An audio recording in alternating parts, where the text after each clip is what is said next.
விழுவதெல்லாம் அழுவதற்கல்ல, எழுவதற்கே. வீழ்வதல்ல தோல்வி, வீழ்ந்தே கிடப்பதுதான் தோல்வி. ஒன்று விழ 9 அல்ல, ஒன்று விழ நாம் 100 எழுவோம். விழுவோம் விழுவோம், விதையாய் விழுவோம். எழுவோம் எழுவோம், விடுதலையாய் எழுவோம். நம் இலக்கு உறுதி செய்யப்பட்டு விட்டது, நம் வெற்றி உறுதி செய்யப்பட்டு விட்டது. நம் பாதை மிகச் சரியானது, நம் பயணம் மிகச் சரியானது. தூரம் சற்று, மிகச் சற்று. பாதையை சுருக்க வேண்டியதில்லை, பாதையை குறைக்க வேண்டியதில்லை, பயணத்தை மாற்ற வேண்டியதில்லை.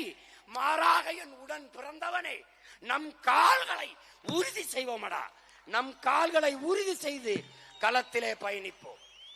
அடுத்தவன் தோள் மேலே ஏறி நின்று நான் உயரமானவன் என்று காட்டுவதை விட தனித்து நின்று நான் உண்மையான உயரத்தை காட்டுவது மேலானது.